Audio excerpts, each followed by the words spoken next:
Shalom, selamat pagi Bapak Ibu Saudara. Pagi hari ini kembali lagi kita merenungkan firman Tuhan dan marilah kita berdoa. Bapa yang penuh kasih, kami bersyukur untuk anugerah-Mu yang tak pernah habis dalam hidup kami. Pagi hari ini kami akan merenungkan firman-Mu. Berbicaralah kepada kami ya Tuhan. Tegur bila kami perlu ditegur, pulihkan bila kami sedang terluka. Dan ubahlah hati kami agar semakin serupa dengan Engkau. Di dalam nama Tuhan Yesus kami berdoa.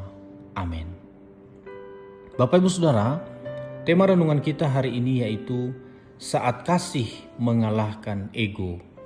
Filemon pasal 1 ayat 8-9. Karena itu sekalipun di dalam Kristus aku mempunyai keberanian penuh untuk memerintahkan kepadamu apa yang harus engkau perbuat, maka aku lebih suka memintanya daripadamu oleh karena kasih.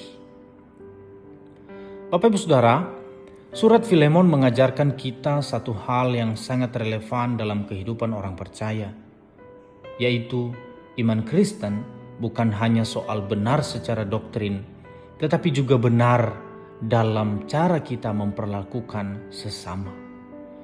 Paulus menulis kepada Filemon mengenai Onesimus, seorang budak yang pernah melarikan diri dan bersalah.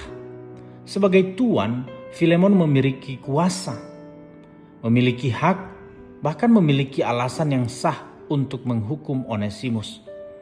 Namun Paulus tidak menekan Filemon dengan otoritas keras. Ia berkata, "Aku bisa memerintahkan, tetapi aku memilih meminta oleh karena kasih."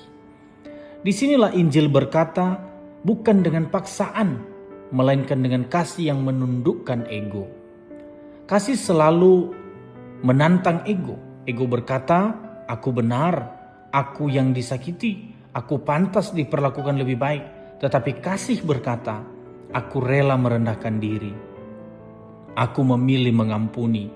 Aku melihat orang lain melalui kacamata Kristus. Bapak Ibu Saudara, Paulus meminta Filemon menerima Onesimus bukan lagi sebagai hamba, melainkan sebagai saudara seiman. Artinya, Filemon diminta melepaskan status, kuasa, dan kebanggaannya dan melihat Onesimus sebagai pribadi yang telah dipulihkan oleh Kristus. Saudara, bukankah ini cermin kehidupan kita sehari-hari?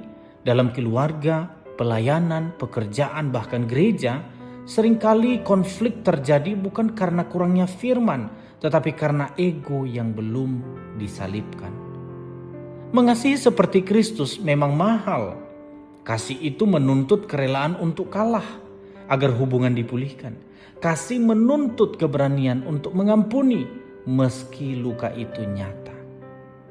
Saudara, Paulus bahkan berkata, "Jika dia berhutang, tangguhkan itu kepadaku." Inilah gambaran Kristus yang menanggung hutang dosa kita agar kita diperdamaikan dengan Allah.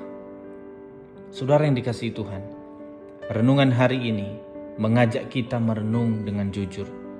Apakah kita masih mempertahankan ego atau sudah memberi ruang bagi kasih Kristus untuk bekerja dalam hati kita? Tuhan memberkati, kita berdoa. Tuhan Yesus, kami mengaku bahwa seringkali ego kami lebih keras daripada suara kasih-Mu. Ampuni kami jika kami sulit mengampuni, jika kami lebih ingin menang daripada memulihkan.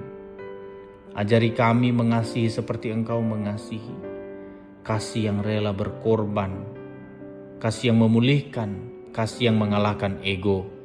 Biarlah hidup kami memuliakan nama-Mu, dan melalui kasih kami orang lain melihat Kristus. Dalam nama Tuhan Yesus Kristus kami berdoa. Amin.